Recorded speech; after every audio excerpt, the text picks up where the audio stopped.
Isang mapagpalang gabi po sa ating lahat mga kaibigan at mga kapatid. Welcome na naman sa gabing ito sa muli nating pag-aaral sa mga salita ng Diyos. At kumusta po kayong lahat? At inyo pong makakasama muli ang inyo pong mga abang lingkod, Brother Jebelts and Brother Bernard, upang patuloy pong ibabahagi sa inyo ang mga katotohanan, ang mga salita ng Diyos. At sa gabing ito, kumusta po kayong lahat, mga kaibigan at mga kapatid? Nawa po ay nasa mabuting kalagayan ang bawat isa po sa atin. Habang tayo po ay magkasama na naman sa gabing ito, binabati po natin ang ating pong mga kaibigan, mga kapatid, Luzon, Visayas at Mindanao, kahit pa man ang nasa ibayong dagat, dyan po sa ah, Guam, dyan po sa Hawaii, sa Saudi Arabia. So sa lahat ng ating pong mga kaibigan na patuloy pong sumusubaybay sa ating pong programa, so welcome po kayong lahat sa gabing ito. At muli ating pong makasama ang ating pong nag-iisang partner, Brother Bernard Marinda. Kumusta po kayo kapatid? Diyan po sa Tigbinan, Camarines Norte. Kumusta po kapatid? Maraming salamat po, brother, at magandang gabi po sa lahat ng nakikinig at nanonood po sa programa pong ito. At tayo po ay narito sa maayos muli na kalagayan at sa tulong po ng Panginoon ay binibigyan tayo ng kalakasan. Yun, sabi nga siya nga ang ating kalakasan sa araw-araw. Kaya narito ulit tayo, nasa programa upang magpatuloy sa mga kailangang ibahagi ng mga salita po ng Panginoon. At antabay po tayo sa mahalagang topic ngayong gabi na ating pag-uusapan po, brother. Kaya magandang gabi po diyan at maraming salamat. Alright, maraming salamat Brother Bernard. At sa gabing ito mga kaibigan at mga kapatid, isa na namang paksa ang ating pong tatalakayin at antabay lang po kayo. At mamaya-maya ng konti, tayo po ay magsisimula na sa pag-aaral sa mga salita ng Diyos and also sa ating pong topic sa gabing ito. At ating pong binabati ang ating pong mga kapatiran sa iba't ibang sulok ng Pilipinas, kahit pa man ang nasa ibang bansa, Brother Bernard, na Mhm. may mga nagme-message din sa atin, kumusta tayo, may mga nagre-request din sa topic. So, ang topic na ito po ay request, Brother Bernard. Apo. So, ito po ang ating pong pag-aaralan sa gabing ito para magkaroon po tayo ng karagdagang kaalaman tungkol sa mga bagay na to.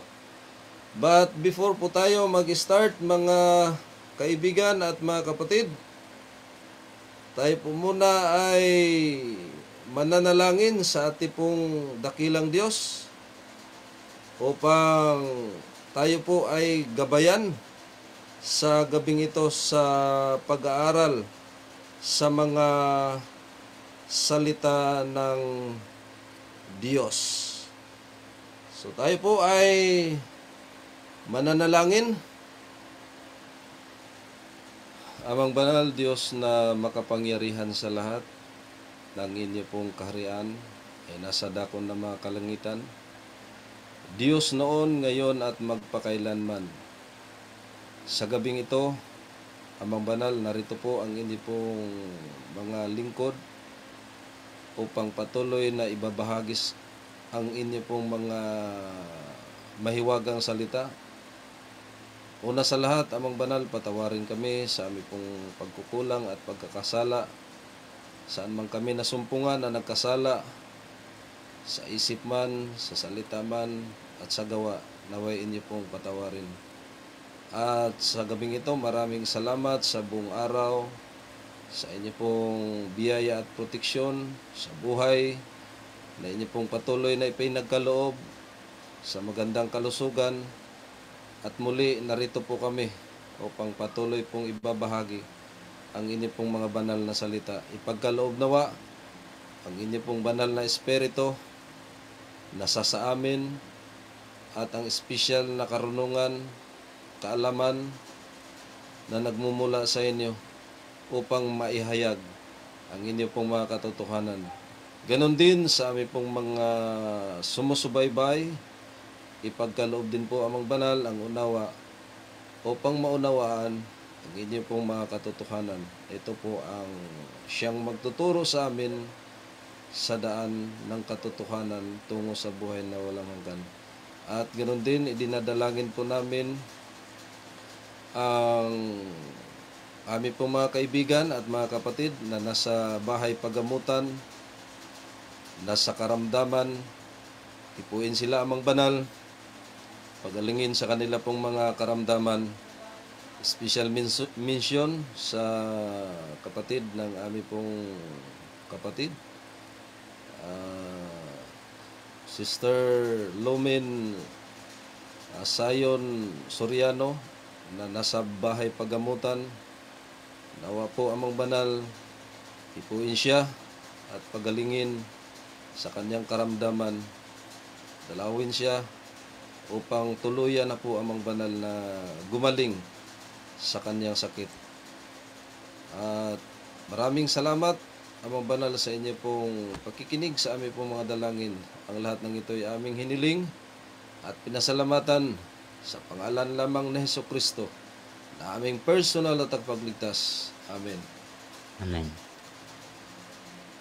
Okay, sa gabing ito mga kaibigan at mga kapatid, maligayang panunood po sa ating pong mga kaibigan na nakaantabay lagi sa ating pong programa, Brother Bernard. Mhm. At kung sakaling meron kayong mga katanungan, meron kayong mga komento, i-type nyo lang po mga kaibigan sa ating pong comment section. At the same time, pwede rin pong i-message sa ating pong mga cellphone number na inyo pong nakikita sa ating screen. At pwede rin po kayong tumawag mga kaibigan.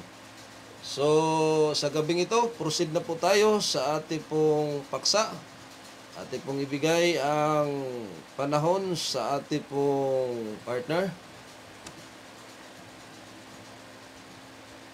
Magandang gabi po sa lahat ng nakikinig at nanonood po sa programa pong ito at nawa po ay nasa maayos tayong kalagayan sa mga oras na ito po. At ngayong gabi ay mahalaga po ang ating bibigyang pag-aaral. Part 1 po ito, brother, sa ating Yes. tatalakayin. Ito po ay patungkol sa kasaysayan ng cross na ating nababasa sa Biblia at nakikita sa modernong panahon na may iba-ibang anyo po ito. At aalamin po natin dito sa pag-aaral sa cross kung ito ba ay simbolo ng mga pagano o simbolo na dapat gamitin ng mga Kristiyano. Yan po ang ating aalamin sa kasaysayan po ng cross sa iba-ibang yugto ng panahon. At gano'n din sa Spirit of Prophecy ay sasanggunian din po natin 'yan sa dulo ng ating pag-aaral. At ngayong gabi ay atin niyang tatalakayin at kung itong bagay na ito minsan sensitive sa iba, pero pag-aaralan natin 'yan ayon sa kung ano ang ibinunyag ng kasaysayan, mga tala ng mga commentary at iba pang mga anggulo po. Titingnan po natin 'yan lahat kung ang cross ba ay pagan or Christian symbol. Kaya ngayong gabi yan po ang ating bibigyang pansin sa pagtalakay po sa pag-aaral po ng cross. At aalamin din natin ano yung cross na nabanggit sa Biblia at sa translation, ano ba yung mga cross na yaan sa tatlong malalaking wika na nagsali ng Biblia po natin. Kaya pag-aaralan po natin 'yan. Good evening po sa nanonood po sa atin sa gabi pong ito. Kaya atin pong pag-aaralan ang topic po na ito na atin pong hihimayin sa tulong po ng abot ng ating makakaya at inihandang presentasyon para po sa part 1. Part 1 po ito kasi malawak po talaga itong topic. Masalimuot, malawak at comprehensive na kailangang research ang kailangan dito. Kaya 'wag tayo dun sa conspiracy kasi may mga nagtuturo din ito na iba yung takbo ng pagtalakay nila. na ang purpose lang nila ay manira, pero tayo hindi. Ang purpose natin ihayag kung ano yung, kasaysayan, ano yung ayon sa Biblia at sa spirit of prophecy natin na pinag-aaralan po. Kaya ngayong gabi ating titingnan kung ang cross ba, ito ba ay pagan symbol or a Christian symbol.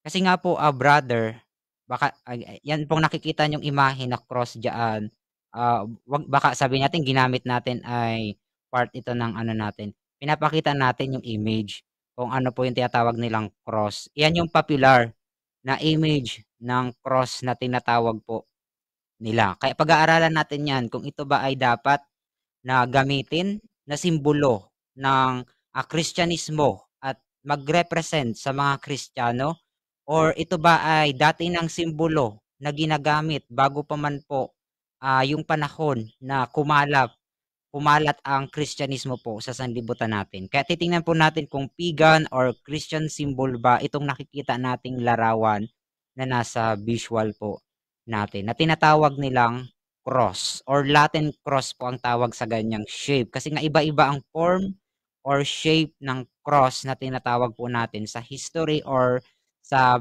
religion na itinuturing nila na sagrado po ang image po na yaan or ang form po na yaan. Kaya pag-aaralan po natin kung ang cross ba ay pagan or Christian. Kaya atin po yung isa-isahin. Sabi po dito, ito yung madalas na i-quote na commentary sa Biblia patungkol sa history ng cross at gasgas na po itong reference na ito. Yung mababasa po kay Vines sa kanyang expository Dictionary of Biblical Words sa page 138. Yan po yung aklat. At kung babasahin po natin dun sa page 138, ang sabi po ni Vines sa kanyang commentary, sa kanyang expository dictionary po, binigyan po niya ng definition yung salitang cross ayon sa nakalap niyang data sa kasaysayan po. Sabi niya, yung shape daw po of the latter ng yung nakikita natin na parang cross yung nakita natin sa unang image sa slide.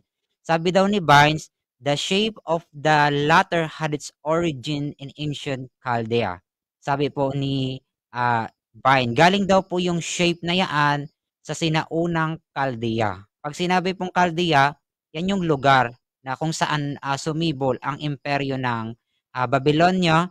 Gano'n din ang Assyria. Yan po yung ancient land of Babylon. Chaldea ang tawag do'n sa mga tao na nando'n. Do'n daw yan nagmula. Kaya titingnan natin kung may matatagpuan tayong ganyang shape or form kasi sinasabi ni Vines, alamin natin yan. Kasi baka fake news nga naman. Ito si Vines sa kanyang commentary. Para patas, titingnan po natin sa history ng ancient Chaldea. Sabi niya, it was used as the symbol of the god Tammuz. Yun daw po. Yung shape daw po yun na parang letter T or isang vertical at isang horizontal na stick na nag-cross or tinatawag nga nating cross sa Ingles. Yun daw pong shape na yun ay galing sa sinaunang Chaldea at yun daw ay simbolo ng Diyos-Diyosan po doon na si Tammuz. Ayon po dito kay Vines. At ito daw pong shape na ito ay mayroon daw itong hugis na kagaya daw ng mystic tau. Kung alam niyo po yung simbolo ng tau, ipapakita natin diyan mamaya sa mga susunod na slide kung ano ang itsura po ng tau shape. At sabi dito, ito yung initial na name daw po o yung symbol dun sa unang bahagi ng pangalan ni Tammuz. Titingnan natin kung ano ba yung pangalan ni Tammuz sa wikang Chaldea or sa Assyrian or sa Sumer, sa sinaunang wika na meron doon. At ito daw po ay matatagpuan dun sa country at sa mga adjacent land. Kasama daw po ang Egypt. Yung ganong shape, matatagpuan daw yan sa Egypt. At sabi pa dito ni Barnes, by the middle of the 3rd century, sa kalagitnaan daw po ng ikatlong siglo, Common Era or Anno Domini or AD, sabi daw, the churches had either departed from or had travestied. Ang sabi po ni Vine, noong kalagitnaan ng 3rd century, ang Kristyanismo po, ang iglesia po, ay alinman ay maaari po sila ay tumalikod or hindi sila tumalikod.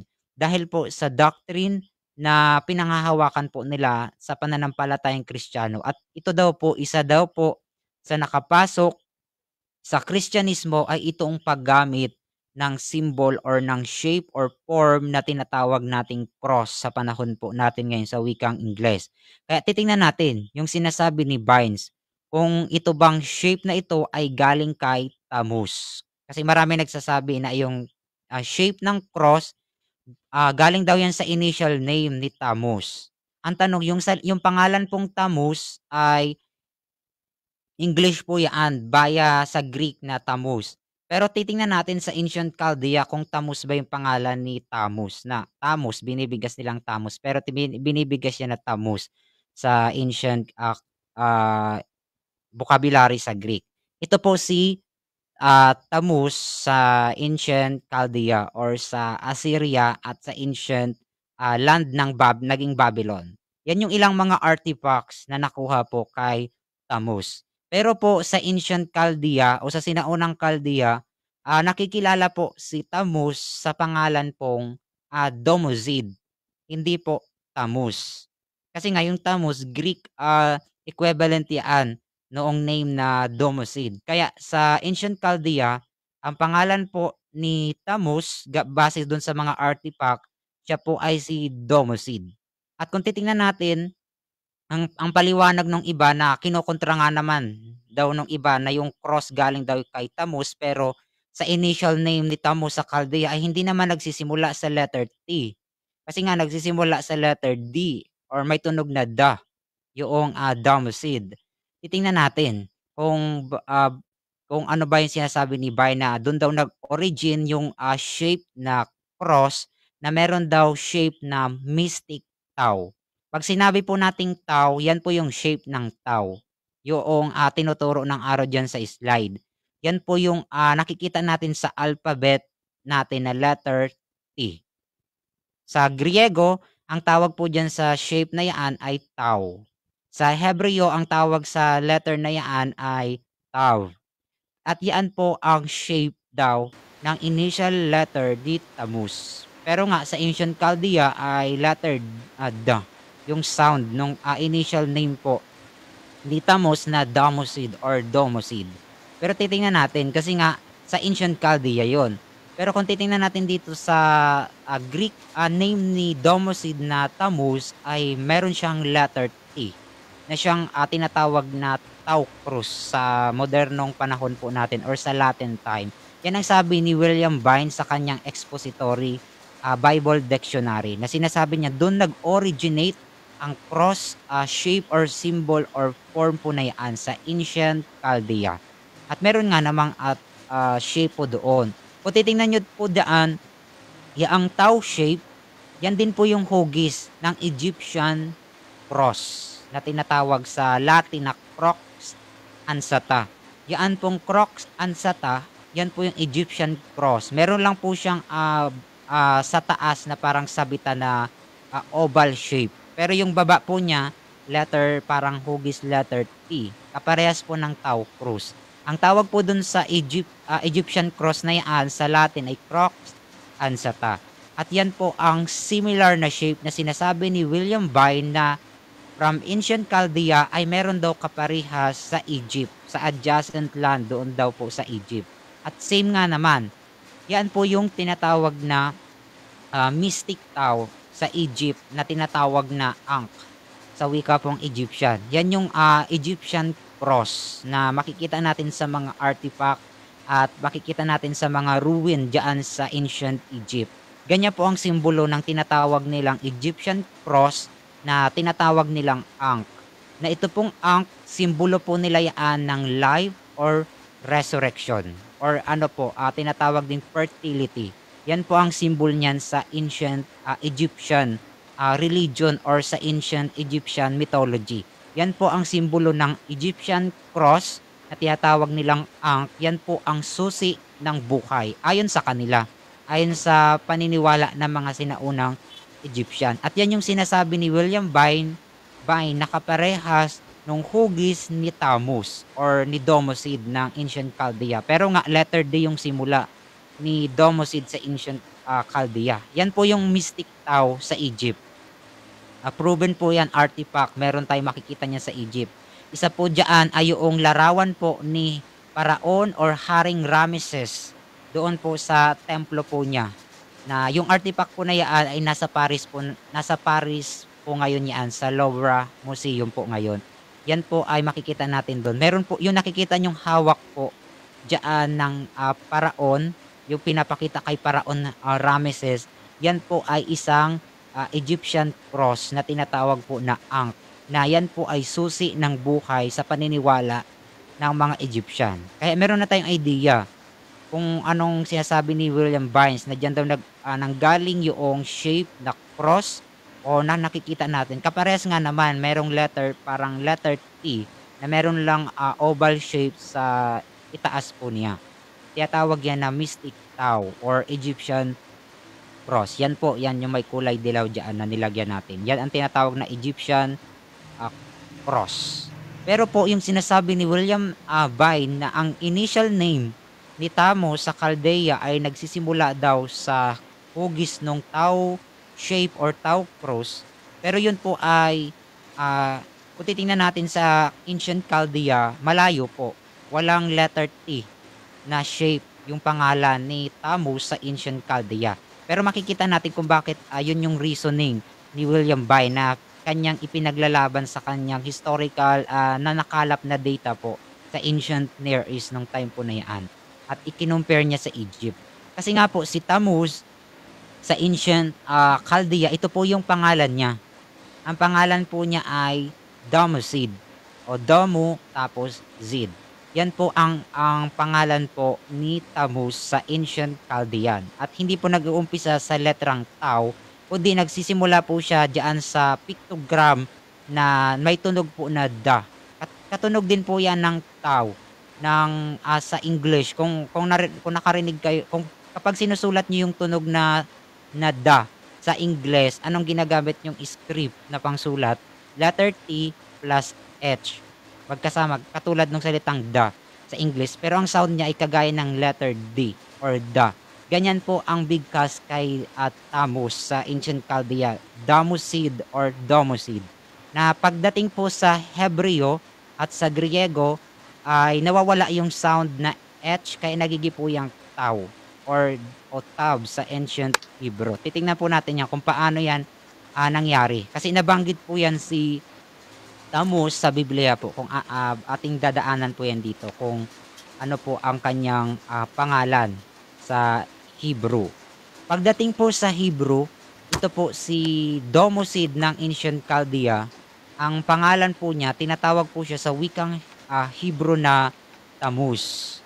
Doon na po natin makikita yung sound na ta, na same lang din po nung da sa ancient Chaldea. Mayroon lang letter H, yung T doon sa karugtong ng sound doon sa Chaldea. Pero pagdating sa Hebrew, nawawala yung H, nagigipo siyang ta ang sound. Kaya tinatawag yung unang letter po sa unang bahagi ng pangalan ni Tammuz sa wikang Hebreo po ay tinatawag na letter Tau or Tab sa wikang Hebrew.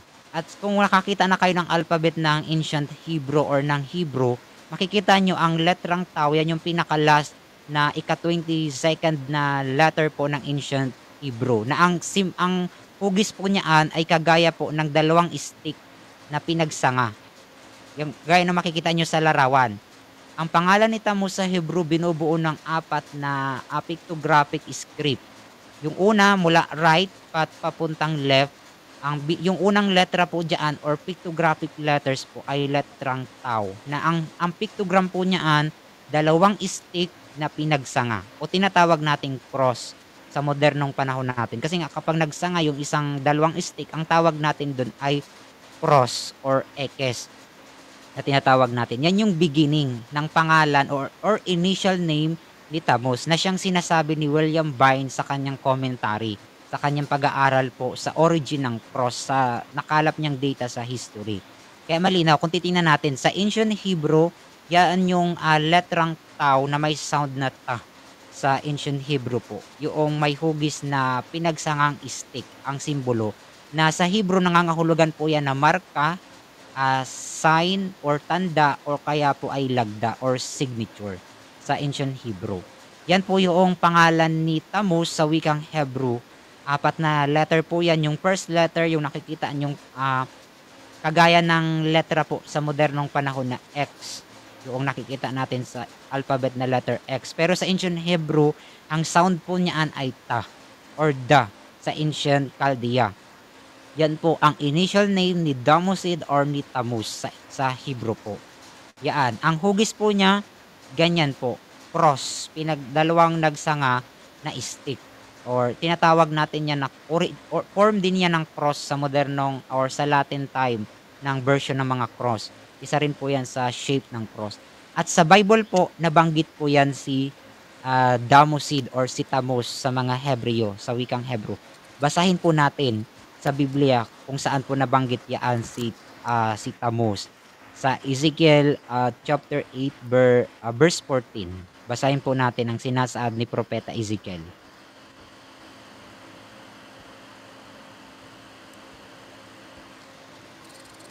Nang magkagayoy, dinala niya ako sa pintuan ng pintuang daan ng bahay ng Panginoon na nasa dakong hilagaan. At narito, doon nangaupo ang mga babae na iniyakan si Tammuz. Ayan po. Kung atin pong mapapansin sa oracle ni Prophet Ezekiel, ay meron po ditong mga nag-a-apostate na mga women na ito po mga babae po na ito, nakaupo po sila.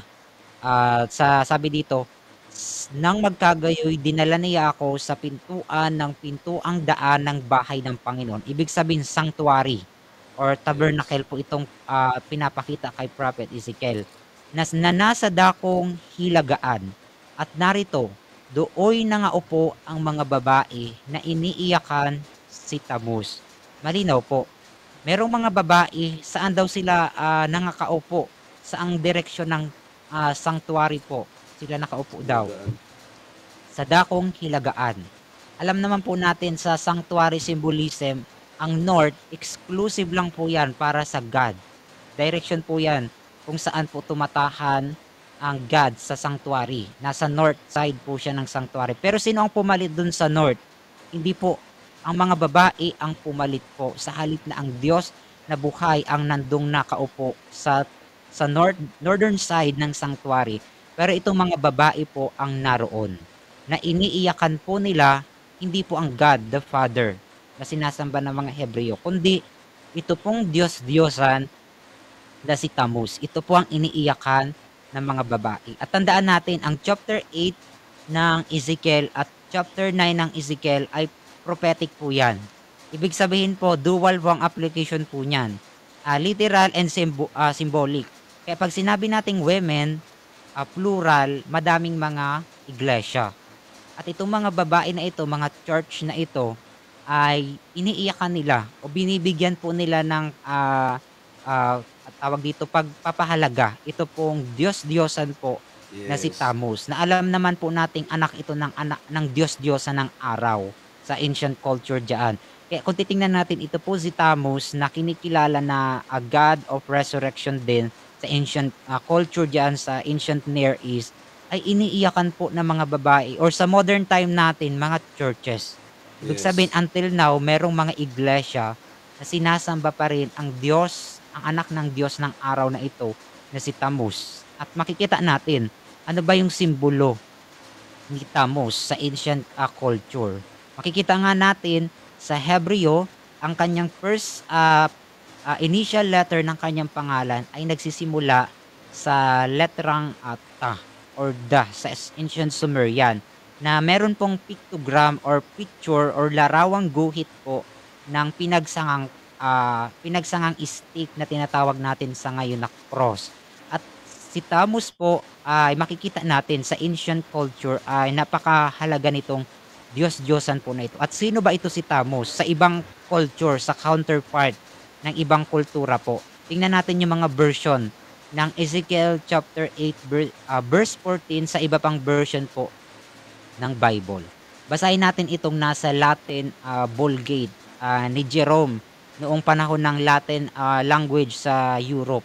Ito po ang pagkakasalin ni Jerome ng Ezekiel 8:14 sa kanya pong aklat na Latin Vulgata.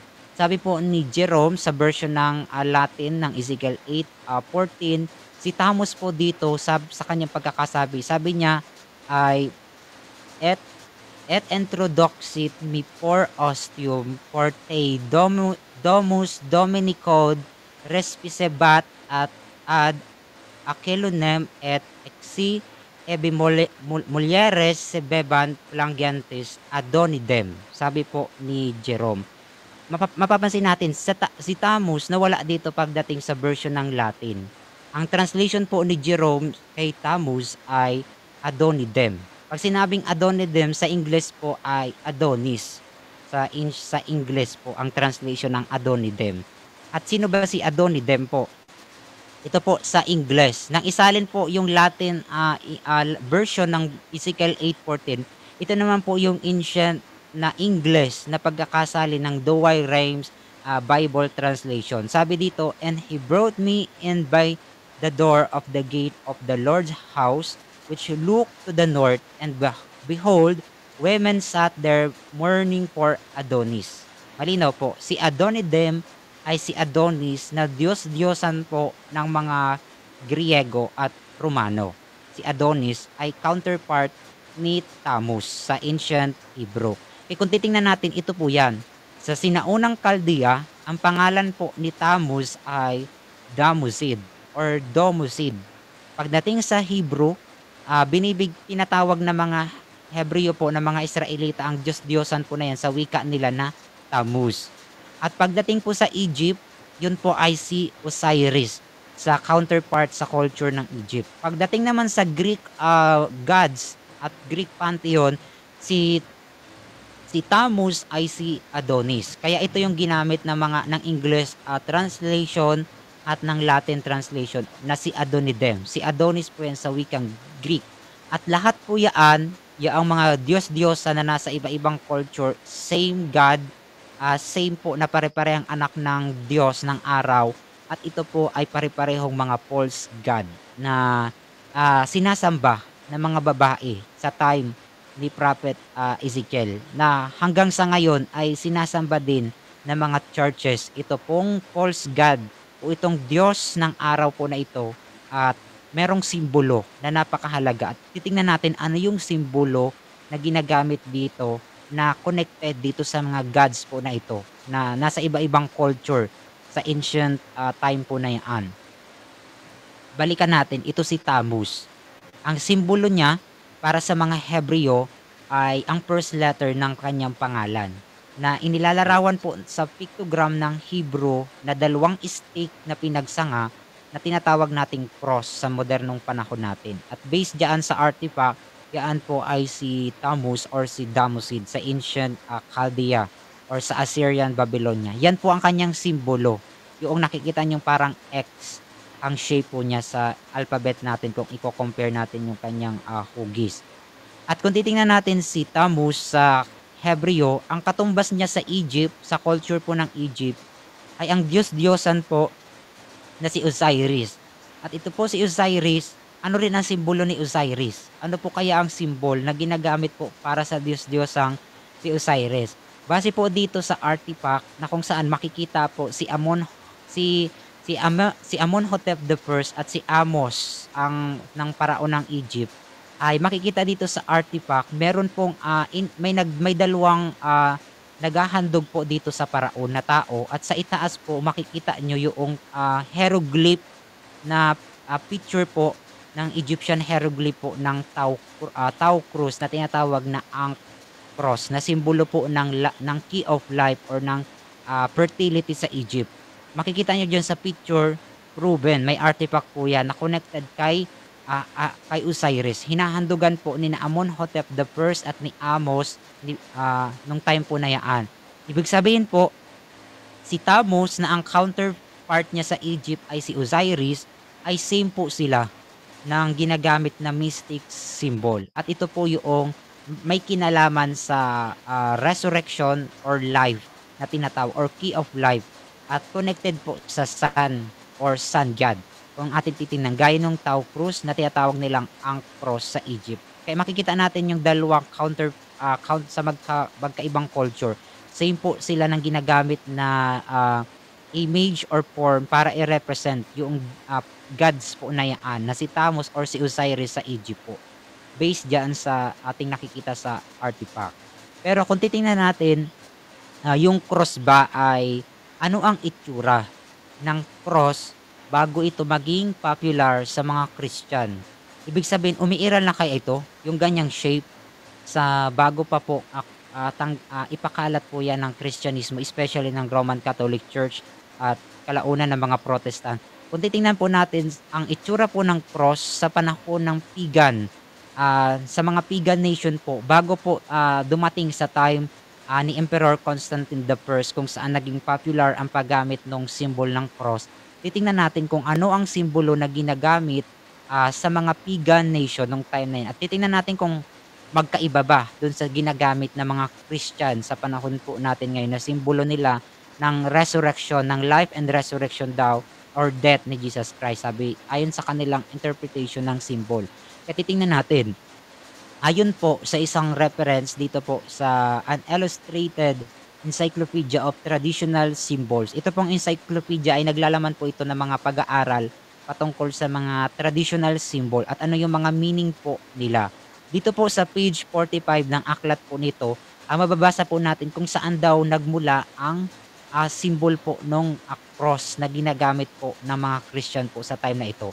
Sabi po dito sa reference sa page 45, ang cross daw po ay isang universal symbol. Bakit po nila nasabing universal symbol po ito? Kasi po sa ancient mga culture sa iba-ibang pagan nation sa ancient time, ay connected po ang shape ng cross sa sun or sa Diyos ng araw po. At ginagamitan nila yan ng itsura po ng gaya ng pinagsangang line na horizontal at vertical, at binibilugan nila yan ng bilog na kagaya po ng araw. Kasi nga, nagre-reflect yung shape na yan sa sun god po nila. Sa ancient culture ay universal ang paggamit ng symbol po na yan. At saan po nag-umpisa ang paggamit ng shape ng cross na yan? Sabi po dito, from the most remote times. Ibig sabihin, matagal na po pala na may ganito pong shape at may ganitong form na bago man ito ipakalat ng mga Kristyanismo. Ibig sabihin, sa time pa lang dun sa pinakamalayong nakaraang panahon or remote times or remote pa sa ancient world, sa mga panahon ng mga pagan nation, ay popular po or universal ang symbol po ng cross sa time po na yan. Kaya hindi bago ang simbolo po na yan. Matagal na pong may ganyang symbol. At kahit po ang encyclopedia po ng Catholic, sinasaad po nila sa record ng history. Sabi po sa Catholic Encyclopedia, noong 1908, noong edition 1908 sa volume 4 sa page 517, sabi po nila yung sign po ng cross ay ito daw po ay nagre-represent sa pinaka-simplest na form, na ito po ay binubuo ng dalawang lines. Ibig sabihin, dalawang lines, isang horizontal at isang vertical. Yun yung tinatawag nating cross. At ito daw po binubuo ng mga right angles or equilateral side. At sabi dito, greatly antedates in both east and west. Ibig sabihin po, sikat po ang simbolo na ito sa ancient world. Mapa sa silangang bahagi ng mundo or sa kanlurang bahagi po ng mundo, ay common or universal nga po ang pagkakagamit ng sign of the cross, na ang itsura po ay merong dalawang lines or horizontal vertical na nagko-cross o tinatawag nga nating cross. At ito daw po ay na-introduce or naipasok po sa Kristyanismo. Pero ang pinanggalingan po nung sign po na ito ng cross o yung form po nito, sabi ng Catholic Encyclopedia, ay it goes back to a very remote period of human civilization. Malinaw po.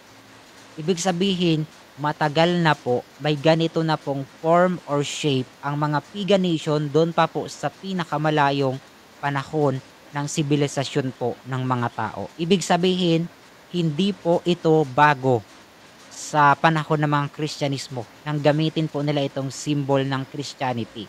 Sapagkat bago pa man nila ito gamitin or i-adapt yung shape ng two lines na ito na nag-intersect at nagpo-form ng mga right angles, ay ito po ay universal, accepted na ang form na ito sa mga ancient pagan nation, doon pa po sa remote period ng human civilization. Ayon dito sa Catholic Encyclopedia, inaamin po nila na ang sign of the cross ay matagal nang nag-exist ang ganyang form.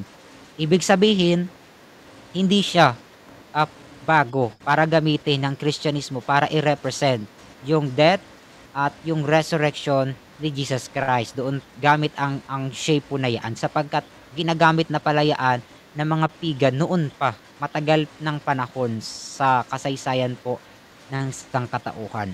Sabi pa dito sa isang dictionary ng Biblia kay Unger, sabi niya dito sa The Unger, A New Unger's Bible Dictionary sa page 263, sabi niya, ito po, ayon sa kanyang nakalap na data, ipinaliwanag niya kung ano po yung pinagmulan ng cross. Sabi niya dito, ni Merrill Unger, sabi niya, that the cross was widely known as an emblem in pre-Christian times has been clearly shown by independent investigators. Malinaw po sinasabi ni Merrill Unger na yung shape po ng cross, ito po ay kilalang kilala na. Noong panahon pa man po nung pre-Christian, ibig sabihin bago pa man po lumitaw o pumalat ang Kristyanismo, ay kilalang kilala na po na emblem o simbolo or form or shape itong cross na ito sa sinaunang mga bansa po. Gaya po sabi dito sa mga heathen. Ibig sabihin sa mga pagano, heathen, pag tinawag nating heathen. Sabi pa niya, the vestments of the priest of Horus, the Egyptian god of light. Sabi niya dito, isa daw po ito sa makikita itong cross na ito doon nga sa mga Diyos-Diyosa ng Egypt, katulad po ng mga pari or mga priest ng Diyos-Diyosa ng Egypt na si Horus. Isa na po dyan sa kasama ni Horus ay si Osiris, na makikita natin ay meron silang cross na tinatawag na Ankh or yung mayroong shape na tau cross na tinatawag natin. Sabi pa niya dito, at Thebes and the tombs of the kings, royal cows are represented flowing. A calf laying in front, each animal has a cross mark in several places on it. Rassam found buildings at Nineveh marked with the Maltese cross. Kahit po doon sa nawasak na lungsod po ng Nineveh, ay may natagpuan po dong artifact na meron pong itsura po ng kagaya ng cross ng mga Maltese o tinatawag nating Maltese cross. At ito nga si Osiris ng Egypt ay kagaya din ng Diyos-Diyosan ng mga Romano na si Jupiter or si Amon ng Kanaan na gumagamit ng monogram cross. Ibig sabihin, matagal na po sa lupain pa po ng mga pagano ay may ganito na pong symbols or simbolo na ginagamit po ang mga pagano na tinatawag natin sa modernong panahon na cross, na iba-iba lang ang shape, depende po sa nire-represent sa ancient culture po nito nung time po na yon, na hindi po sila nagkakalayo ng itsura, na pare-parehas po patungkol sa dalawang lines na nag-intersect ng isang vertical at horizontal, at yung iba meron pang bilog or circle na nagre-represent po ng sun ayon sa ancient culture. Ito yung sinasabi na artifact na nakuha sa Nineveh. At ito po yun. Ito po yung artifact na estela na kung saan ipinapakita dito sa artifact po sa estela si King, yung hari po ng Neo-Assyrian Empire po na si Shamshi-Adad V. At ito po si Shamshi-Adad V ay makikita natin sa kanya pong dibdib. Meron po siyang suot. Ano yung suot po niya sa may dibdib? Yan po yung tinatawag na cross sa time po ni Shamshi-Adad V. At ang itsura po ng cross na suot-suot po ni Adad V ay kagaya po ng itsura ng ginagamit po ng mga Kristiyano na Maltese cross. Same po, parehang-pareha po ng itsura ng Maltese cross. Yung nakikita nyo diyan kulay red na siyang ginamit din po ng mga Knights of Templar nung panahon ng Crusade ng Roman Catholic Church at noong after ni Emperor Constantine, yung naging popular na shape ng cross.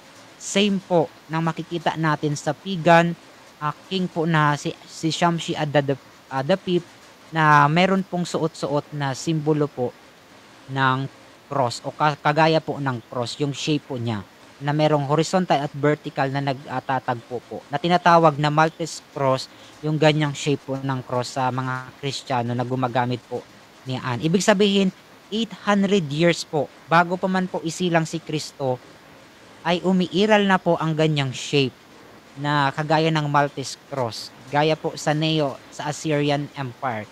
Gaya nga ng suot-suot, proven by the artifact na ni Shamshi-Adad V na meron siyang suot-suot na ganyang shape po na tinatawag na Maltese cross sa mga Kristiyano sa modernong panahon natin ngayon. Ibig sabihin, matagal na po na may ganyang shape. Hindi po yan bago sa mga Kristiyano na gamitin nila yung shape na yan at tawagin nilang Maltese cross or kung ano man ang itawag nila sapagkat yung ganyang symbol ay nag-i-exist na po sa mga pagan nation or sa mga heathen po nung time po na yan.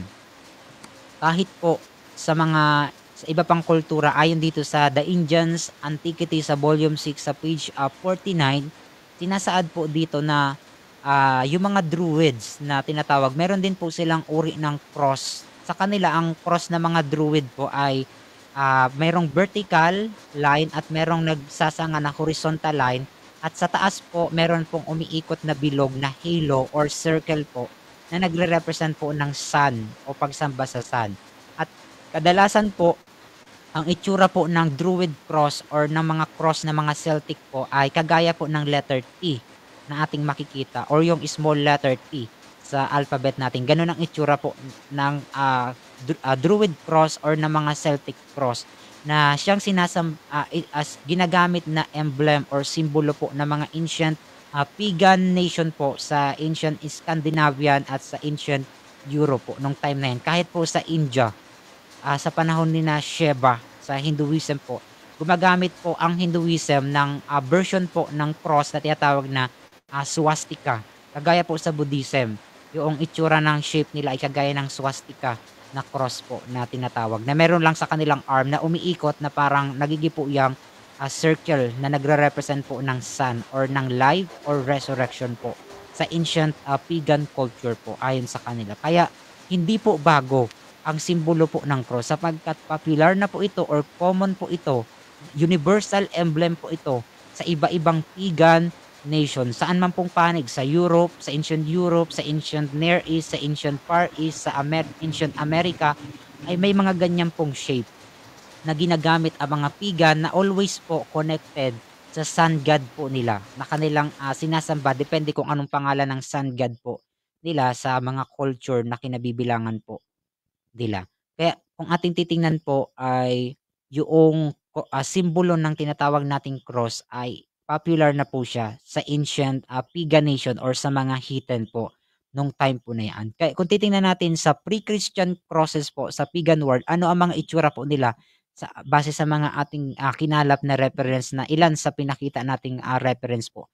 Katulad po nito, ito yung mga pre-Christian crosses na ginagamit ng mga pagano bago pa man po umusbong ang Kristyanismo sa New Testament era. Kung titingnan po natin, ito yung pre-Christian crosses sa ancient culture. Gaya ng mga pinakita natin sa Egypt, yung cross nila ay tinatawag po nilang Ankh. Sa Egypt, simbolo po yun ng life or key of life or key or susi po yun sa kanila sa eternal life. Ayon sa mga Egyptian or sa Egyptian culture po nung time na yan. Tinatawag nilang Ankh. At sa ancient Chinese naman, meron silang ginagamit na simbolo po na same lang din ng Ankh ng Egypt pero yung nag-horizontal at vertical na nagsasanga ay meron po mga kamay na tinatawag nila sa ancient Chinese na Hu. Na ito pong Hu na simbolo po ito ng mga shaman or ng mga priest or sorcerer ng ancient Chinese culture po. Tinatawag nilang Hu ang symbol na yan. Or sa India, tinatawag yan na swastika, yung shape po na yan sa Hinduism. At ang pinaka-popular po sa lahat ng pagan crosses po sa ancient culture po ay ito pong solar cross. Ito po yung cross o yung nagsasangang dalawang vertical at horizontal na meron pong pabilog sa palibot niya. Ito po ang pinaka-popular saan man pong culture sa pagan nation sa ancient world. At ito po ang ginagamit nila para i-represent po ang Diyos ng araw or ang sun god po nila. At kalaunan itong solar cross ay meron din po itong form gaya po ng sun god cross na ginagamit nila gaya nung makikita natin dun sa dibdib, dun sa artifact ni Adad V doon sa Assyria na kagaya po ng tinatawag ngayon na Maltese cross na ginagamit ng mga Kristiyano. Yun po ay simbolo ng Diyos ng araw. Yung ganong shape po na yan, na siyang ginamit din ng Katolik noong panahon ng Krusada, sa panahon ng crusade sa ancient time. At ito rin po, ginagamit din yung simbolo ng mga Inca. Sa ancient America po, ang simbolo din po nila ng cross ay kagaya po ng solar cross na may bilog. Yung tinatawag nilang Chacana sa ancient Mexico po, sa ancient Mesoamerica.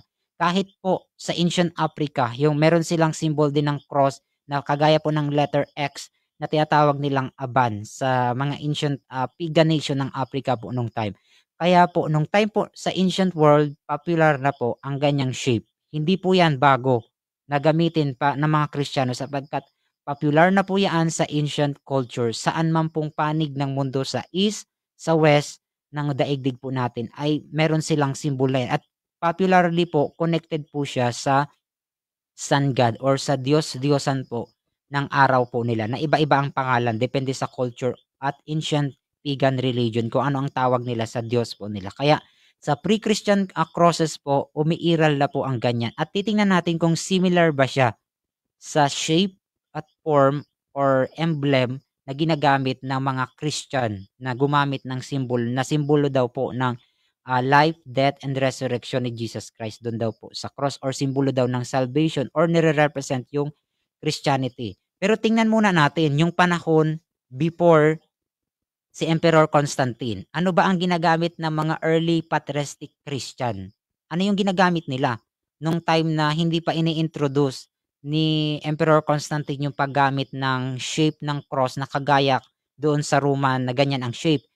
Kung titingnan natin sa early Christian symbols po, sa mga patristic po natin, ganito po ang ginagamit nila para i-represent si Jesus Christ at ang Christianity. Nung time na under pa po ng Roman Empire ang mga Kristiyano, inuusig po nung time na yan at ano ang ginagamit nilang symbol.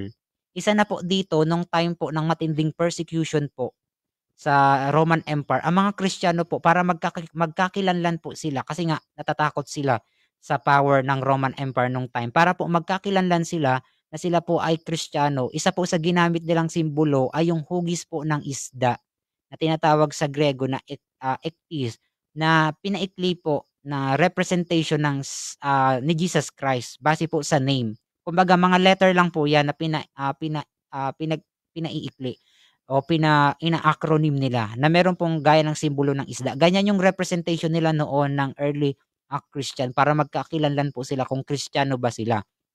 At sa mga manuscript naman po, kung mababasa niyo yung mga original na naka-survive na papyrus or manuscript gaya po ng Lucas, ng sulat ni Lucas, ng aklat ng John, ng aklat ng Mateo, ng mga gospel natin.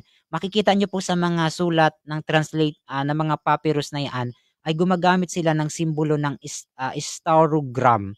At ito pong staurogram, pinaikli po itong letrang tau sa Greek at letrang rho. At nire-represent po nito yung kamatayan ni Kristo sa cross. Ganyan po nila paikliin yung salitang cross sa Hebrew sa Greek na tinatawag po sa Greek New Testament ang salitang cross po na estorus or idino-drawing po nila gamit ang staurogram, gamit ang dalawang letrang Griego na pinagsasama nila na letrang tau at letrang rho.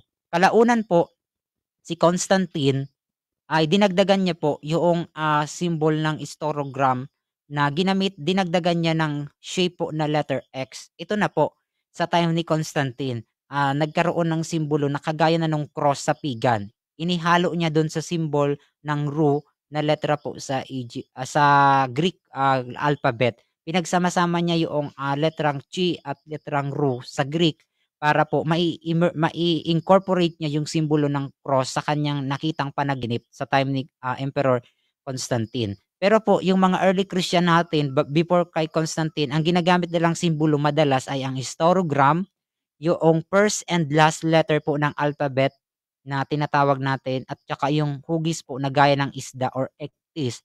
Pero pagdating sa time ni Constantine, ah, ang simbolo na po ay tinatawag na Chiro, pinaikli po yung pangalang Kristo o yung Kristo sa wika pong Griego. Makikita natin wala pang cross sa time po ng early Christianity.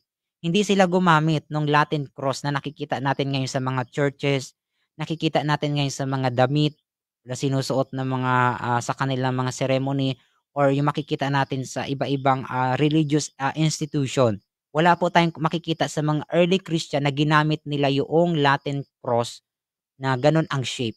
Pero dito sa mga early Christian cross na mga Kristiyano, wala pong ganyang cross. Ang ginagamit nila para i-represent ang Christianity ay ang first and last letter ng alphabet ng Griego o kaya yung pinaikli na na letrang Rho at Tau sa wikang Griego para i-represent yung kamatayan ni Kristo sa cross o kaya po yung parang isda para i-represent po si Jesus bilang savior or tagapagligtas. Kalaunan nga binago ni Constantine, ginawang Chiro. Nagkaroon ng parang letrang chi, dinagdag niya po doon sa salitang Rho, ay inalis niya yung Tau.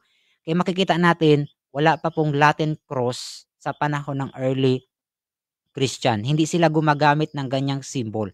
Kaya kung titingnan natin kailan nag-umpisa ang paggamit po ng simbolo ng Latin cross na siyang popular na ating makikita sa mga churches. Kasi itong mga nakikita natin sa early Christian, hindi yan ang ginagamit nila ng mga Christian po ngayon, brother, kung titingnan natin.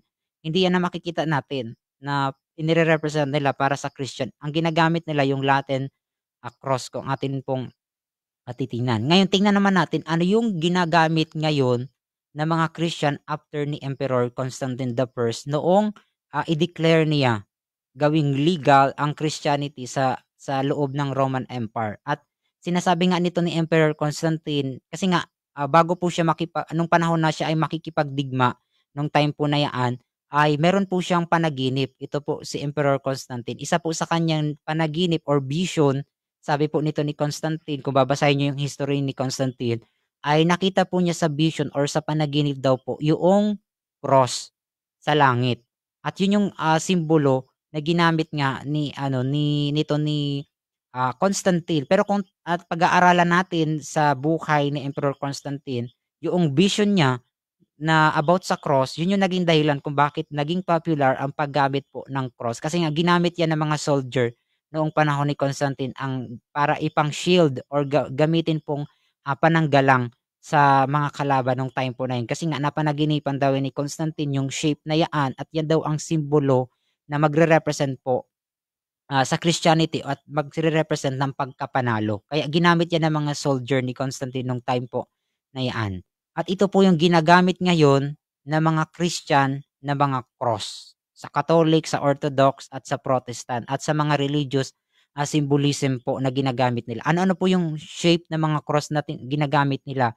Nandyan po yung Latin cross. Yung Latin cross yan yung popular na makikita natin sa mga churches, sa mga religious institution. Yan po yung tinatawag na Latin cross. Yan yung popular. Pero meron pa iba-ibang version yan gaya ng patriarchal cross, gaya ng Celtic cross. Makikita natin yung simbolo ng cross ng pagano ng mga Celtico ginagamit po ng Kristiyano, ng Orthodox at ng Catholicism po. Yung shape ng Celtic cross which is pagan po yung shape galing sa pagan. Ganon din yung Jerusalem cross na tinatawag nila ay walang pinagkaiba doon sa simbolo ng mga Chinese na Wu or swastika ng Hindu or cross yan na tinatawag sa Latin na kagaya po ng Maltese cross. Same din po sa pagan yung shape niya. Kahit po yung Macedonian cross sa panahon ni Alexander the Great, yung shape ng cross sa Macedonia, ganyan pa itsura. O kaya yung cross na tinatawag na globus crusader na meron pong globe na mundo sa ibaba at merong cross sa itaas na ginagamit ng mga royal king or queen sa England po yung ganyang shape. At meron namang tinatawag na cross of Saint Peter. Ito daw yung cross na pinagpakuan kay Pedro na kinikilala ng Catholic na Saint si Peter at ito yung pinagpakuan sa kanya na cross na inverted cross na tinatawag na Saint Peter cross na tinatawag or cross of Saint Peter. At yung ginagamit naman na cross ng papacy ay ito po yung cross na kagaya ng Latin cross na meron lang dalawang dagdag pa na horizontal line sa itaas po noong gitna na horizontal line po na yan. At gumagamit din sila ng cross pattern na tinatawag o cross pati na kagaya po ng Maltese cross na makikita natin dun sa ancient Assyria, sa pagano po sa Assyrian. Makikita natin same lang din po ng shape. At yung Maltese cross, same lang din po ng cross pati. Magkaiba lang ng visual representation pero same pa rin po na merong vertical and horizontal. At yung Saint Andrew cross, ito yung tinatawag na kagaya po ng letter X. Ito yung pinaka-popular sa ancient pagan nation yung ganyang shape po na yun, kagaya nung cross ni Saint Andrew na tinatawag nila. At yung sa mga Orthodox naman, ginagamit nilang cross ay yung kagaya po sa Russian Orthodox na isang kagaya ng Latin cross pero meron lang dalawang dagdag na horizontal sa taas at isang nakatagilid sa baba na tinatawag na Russian Orthodox cross. Lahat po ng cross kung titingnan niyo yung image ay walang pinagkaiba sa shape or form or emblem ng mga ancient pagan nation na merong mga ganong culture na connected sa sun god.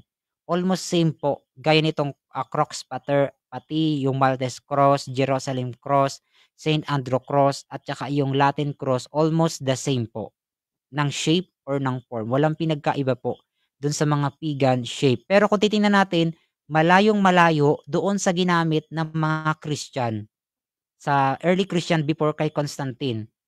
Wala po tayong makikita na same or same po ng emblem na ginamit ng mga early Christian. Kasi yung mga early Christian natin, ganito ang ginagamit nila.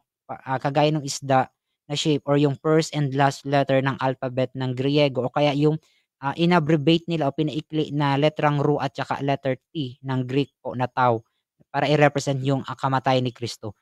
Malayo po sa itsura nung cross na pinagsasanga sa na kagaya ng makikita natin sa Latin cross na popular po na cross at iba pang variation po nila depende sa paggamit niya ng mga Kristiyano po, depende sa kanilang religious importance or religious ceremony po. At kaya kung titingnan natin ay nagkaroon ng changes yung mga shape na yan after ni Emperor Constantine kasi nga doon niya naging popular. Kaya sa time ni Constantine naging popular po ang paggamit ng cross. At ano yung shape na inintroduce po ni Emperor Constantine? Yun ba talaga ay simbolo ng Kristiyano base dun sa panaginip ni Emperor Constantine? Sabi po dito sa aklat na The Last Days of Greco-Roman Paganism sa page 391. Dito po sinasalaysay ni Johannes sa kanyang aklat yung pagtatapos ng kultura ng mga Griego at Romano na mga pagano. Sabi niya dito, pagkatapos daw po ng taong 314 AD, yung barya ni Constantine kakikitaan po ng shape ng cross na nagsisimbolo pala po sa Diyos-Diyosa ng araw. Ibig sabihin yung cross ni Constantine ay hindi po yun ang cross na nagre-represent kay Jesus Christ. Sa halip, ayon po dito kay Johannes ay galing po siya nagre-represent sa sun god or sa Diyos ng araw na mga Romano. Na walang iba ang Diyos ng araw sa time ni Emperor Constantine kasi nga si Constantine dati po siyang pagan, sumasamba kay Mitra, sa Diyos ng araw na si Mitra or sa Latin tinatawag na si Sol Invicti or Sol Invictus na isa pong sun god. Ito po ang sinasamba na Diyos ni Constantine at ito po yung cross, doon po siya connected sa sun god ni Constantine or sa sun deity. Doon po nakakonect ang symbol ng cross na inintroduce po ni Constantine na gaya na makikita natin sa barya ni Emperor Constantine na siyang artifact na meron tayo. Gaya nitong painting na paglalarawan ng battle sa panahon ni Constantine. Makikita natin diyan sa painting na yan kung paano ilarawan yung pagtatagumpay ni Constantine. Dala-dala niya yung anong shape po. Makikita niyo po, dala-dala po ni Emperor Constantine yung shape po ng cross. Yung pong makikita niyo dyan may kulay dilaw na bilog. Yan po ay yung tinatawag natin ngayong Latin cross na ginagamit ng Christian. At yan daw ay simbolo na ginamit ni Constantine kasi nga napanaginipan daw yan ni Constantine yung shape po na yan. Ito yung barya na sinasabi na barya ni Constantine. Makikita natin anong shape po ng cross na ginagamit ni Constantine. Same po ito doon sa ancient pagan sa Roman Mithraism na shape po na parang letter X. Ito yung ginagamit na cross para i-represent po yung sun god or yung Diyos po ng araw. Yan po yung makikita natin sa barya ni Constantine. At dito pa po sa isa pa pong version ng barya ni Constantine. Ayan po. Same po siya doon sa Maltese cross. Same po siya ng shape doon sa ancient Assyrian. Doon sa artifact sa Assyria kay Adad V, yung shape po ng Maltese cross. Ganyan din po yung kay Constantine. Makikita natin sa barya. Yung shape po ng cross po na yan. At ito yung inintroduce na isa pang shape para po pagsamahin ang Kristyanismo na naging legal po sa Roman Empire. At ito po ang ginamit yung Chiro na shape po ng cross sa panahon ni Constantine na kung saan ito yung ginagamit para i-represent yung Christianity nung time po na yan. na kung saan nandiyan pinag-merge niya yung parang letter X na kahalintulad ng Greek letter na chi at saka yung ru, yun yung letter R sa ancient Greek po. Yung parang kagaya ng letter P, ru po yan sa ancient Greek, may tunog yan ng ra, ang tunog po niyan. Yan yung chiro na nagre-represent noon ng Kristyanismo sa time ni Emperor Constantine. Makikita natin yung pagbabago. Ibig sabihin, sa time ni Constantine naging popular ang pag-merge ng pagan symbol ng cross patungo po sa pagiging Christianized form. Ibig sabihin, from pagan form, nagiging po siyang Christianized form. Kaya doon nagbabago yung meaning. Na sinasabi ng mga nagde-depend nitong cross, ay totoo naman, sinasabi nga ni Constantine, ay para na ito sa Christian symbol. Pero yung pinanggalingan nga niya, ay galing pa rin sa pagan na sabi lang na panaginipan daw ni Constantine. Pero yun po ay still, si Constantine ay pagan na popular o kilala po niya yung shape na yan. Kaya yung napanaginipan niya ay hindi po yun bago. Halos same lang po ng mga ancient form ng cross sa pagan nation po. Na kaparehas lang po. Kaya nga kahit dito po sa Catholic Encyclopedia sa page 297-301, anong sinasabi po nila about kay Constantine ng Catholic Encyclopedia? Sabi dito, in the dedication of Constantinople, yung lugar po ng Constantinople na dinedicate kay Emperor Constantine noong taong 330 AD, sa ceremony na isinagawa doon, kung saan nagsanib po doon, noong taong 330 AD daw po, nagsama doon ang mga Kristiyano nag-a-apostate at itong mga pagan people po na ito. At anong ginawa po nila? Doon po nila inire-represent yung kanilang sun god na ngayon na dahil nga nag-merge yung pagan at Christian, para i-represent nila si Jesus Christ gamit ang cross, ay pinag-merge nila yung Diyos-Diyosa ng araw na inilalarawan nila na merong chariot or karwahe, na merong wheel or yung gaya ng gulong na sinisimboluhan ng ancient cross na may bilog na may nakapa-cross na linya po. At ito yung pinag-merge nila doon sa Constantinople noong taong 330 nung i-celebrate nila ang ang katalagahan ng lugar ng Constantinople, na kung saan para i-represent si Jesus Christ at saka yung sun god na mga pagan, nag-merge po sila nung time po na yan. Kaya yung simbolo, almost walang conflict kasi nag-merge lang yung dalawa. Yung pagan at saka yung nag-apostate na Christian nung type na yan. Sabi nga dito sa Catholic Encyclopedia sa huli, sabi dito, always held in reality to some form of syncretistic religion. Nagkaroon po ng syncretization or pagsasanib or amalgamation ng dalawang malaking sistema po, yung pagan at saka yung apostate Christianity po. Kaya nakapasok, naging popular ang paggamit ng ganyang shape para i-represent si Jesus Christ. Pero ang totoo, nire-represent din nun ang sun god na mga pagan. Pero para sa Christian, yun daw ay si Jesus Christ. Para sa kanila, sa kanilang paniniwala. Pero still, related siya sa sun god na nag-merge doon, na simbolo din po ng ganong shape na yan sa ancient pagan culture pa man po. Kaya nga, kung titingnan natin, bakit ba naging popular yung ganyang shape, yung nakikita nyo sa slide, yung Latin cross. Naging popular lang po yan after ni Constantine, hindi pa gaano popular yan. Naging popular yan pagsapit ng 6, 7, 8, 9, 10, 11, 12 century sa Europe po nung time na yan, sa Latin time na naging popular yung Latin at namamatay yung wikang Griego. Diyan po naging popular ang paggamit ng tinatawag na Latin cross or tinatawag na crux sa wika pong Latin. Saan ba nagmula yung salitang crux? Kasi yan ang ginamit ng mga translator para isalin yung salitang istorus doon po sa Biblia natin na babasa sa New Testament na salitang cross sa translation natin. Inadapt nila yung term na cross sa ancient Europe, sa Indo-European language, at yan po ang inequivalent nila doon sa instrument na ginamit kay Kristo sa kanyang kamatayan. Tinawag nila yung na cross kasi nga napako nga naman si Kristo doon sa vertical at horizontal na kahoy.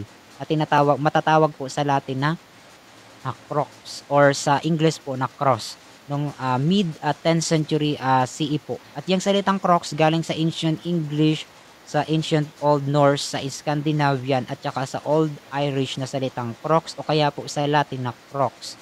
Na sa Latin po meron siyang iba-ibang tawag gaya ng proxim or proxis po. Nang ibig sabihin ng crox sa Latin po ay tulos or puno or poste o kaya po ay kahoy na pinagsanga. Yun po ang ibig sabihin ng crox sa Latin. At doon po, yun yung tawag nila doon sa pinagpakuan ni Kristo. Kasi nga, totoo naman, yun yung pinagpakuan kay Kristo. Ganyan yung shape.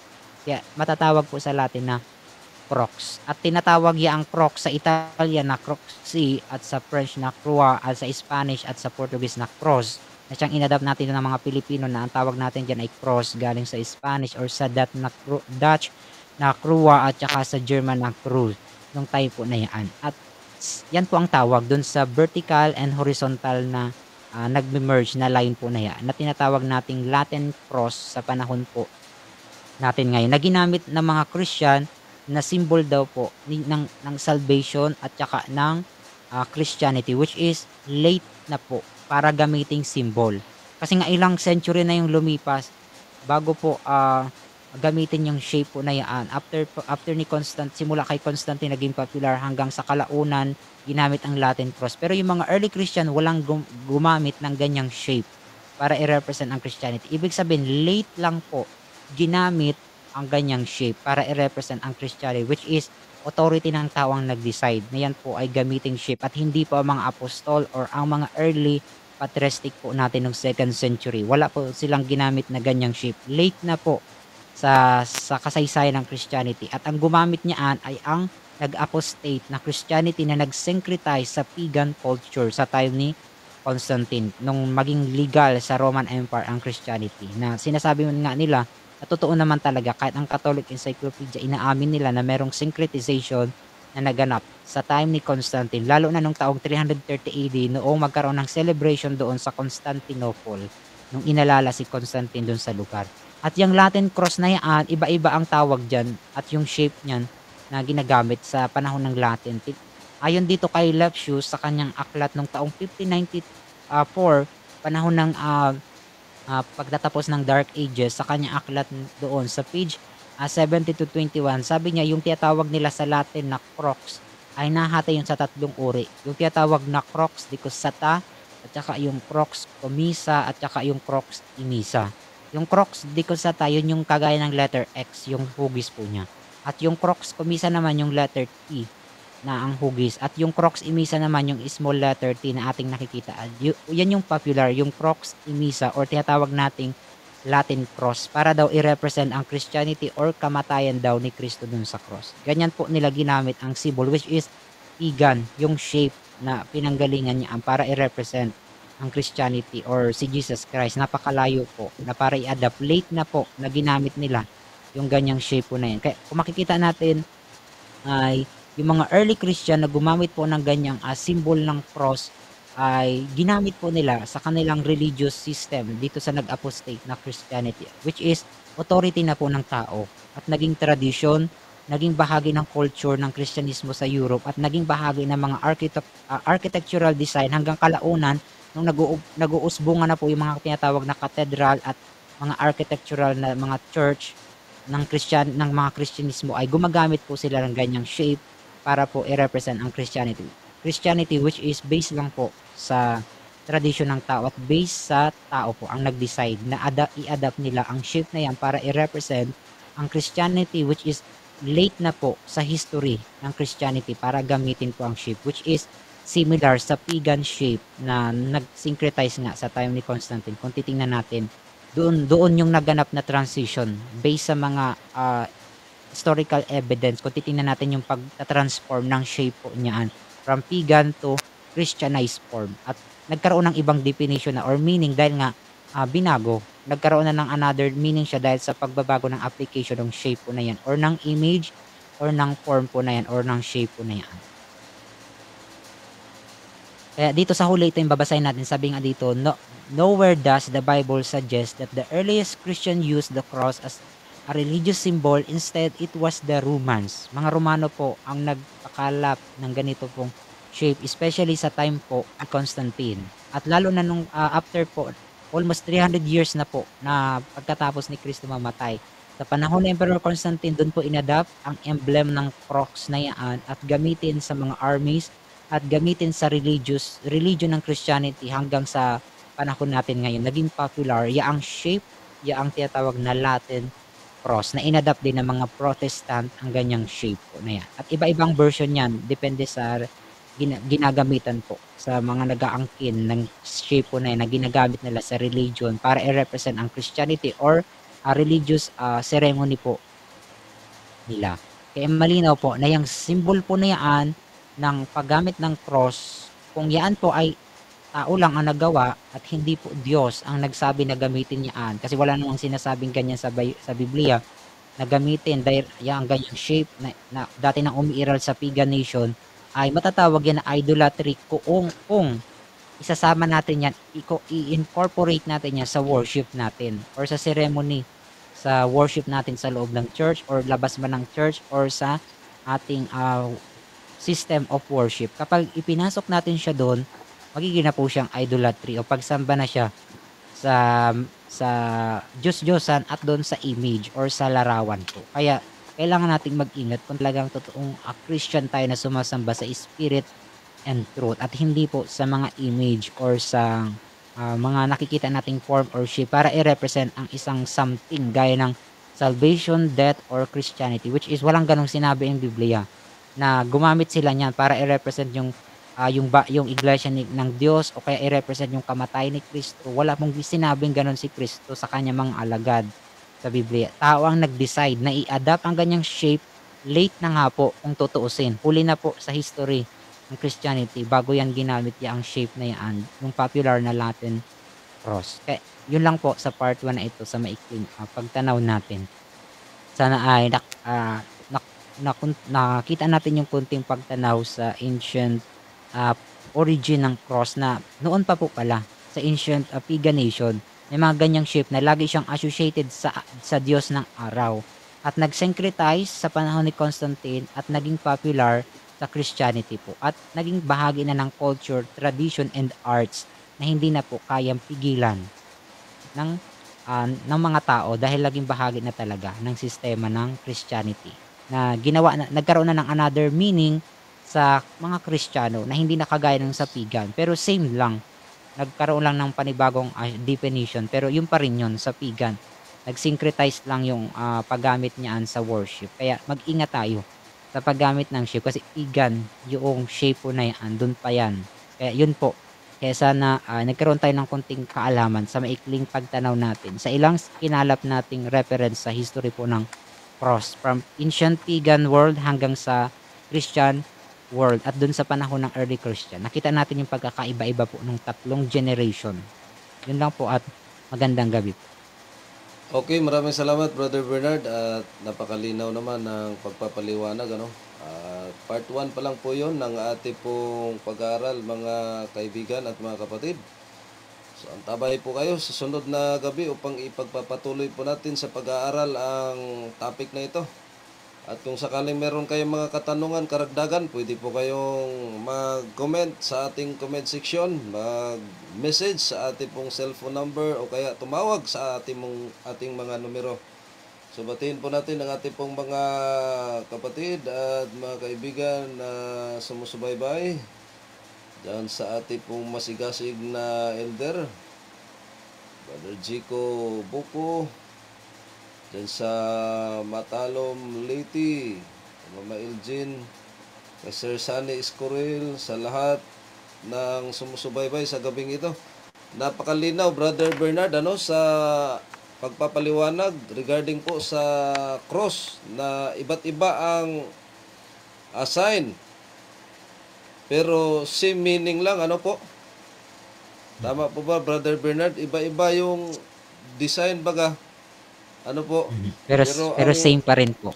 Opo, iba-iba ang forma pero same meaning lang, cross pa din ang kahulugan.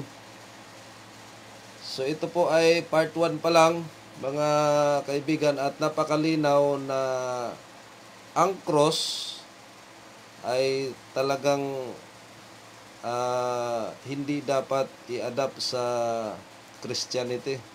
Pero sad to say, sapagkat ang karamihan ay talagang na-adapt. Ika nga, kasi yung namulatan, ang sabi pa. Kaya siguro sa pag-aaral na ito, naway dagdag kaalaman sa atin pong mga kaibigan na sumusubaybay. Na kumbaga, bagaman ayun ang nakagisna natin, dahil nga sa ito po ay mali, dapat i-correct po natin, no? Hindi po natin dapat na ang mali gagawin po nating tama. So, yun mga kapatid at mga kaibigan, ang part 1 ng ating pong pag-aaral na hindi dapat i-adapt sa mga nag-aangkin na mga Kristiyano. Di po ba, Brother Bernard? Mhm. Di dapat. Sasabihin po natin na tayo ay mga Kristiyano, pero andiyan yung mga cross sa mga simbahan, no? So, which is hindi dapat, Brother Bernard, no? Hindi dapat ilalagay sa mga simbahan. Kasi nga, Pinagigi po siyang idolatry or tsaka yes, pagsamba sa image. Pag sinama natin sa worship. opo, di dapat.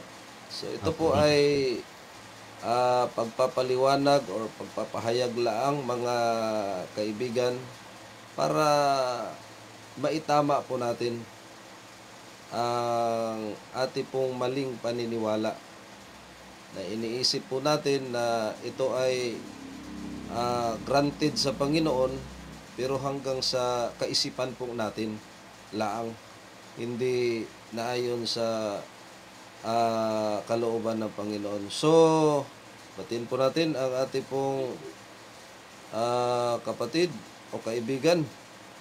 Gandang gabi po, watching from Masbate. Ay, kumusta po ang taga Masbate? Diyan po sa may Kawayan. Ano po, sa lugar ng ating pong butihing pastor, Flores. Nakachat po natin yung ating pong isang kapatiran, Brother Bernard, sa may Kawayan. Masbate po. Kawayan, Masbate. Diyan kaila Sister Chirel Noynay. Oh, maligayang panonood po sa inyong lahat, Sister. Regards po sa ating pong mga kapatiran dyan sa Kawayan, sa Umuroy din, dyan sa area ni Pastor Makadat. Sa lahat ng ating pong mga kapatid, kumusta po kayong lahat? At regards sa ating pong mga kapatiran dyan. So, salamat sa inyo pong panonood mga kaibigan at mga kapatid. So, antabay po kayo sa sunod na gabi. Ipagpapatuloy po natin ang pag-aaral regarding sa cross na hindi talaga dapat, no? Ilalagay sa simbahan, inside and outside sa church, sapagkat ito po ay idolatry, no? Hindi dapat. So, mga kapatid, wala naman pong tanong, Brother Bernard. Wala naman pong komento, nabasa na po natin. So, tayo po ay magtatapos na sa ating pong programa. At tayo po ay mananalangin, Brother Bernard.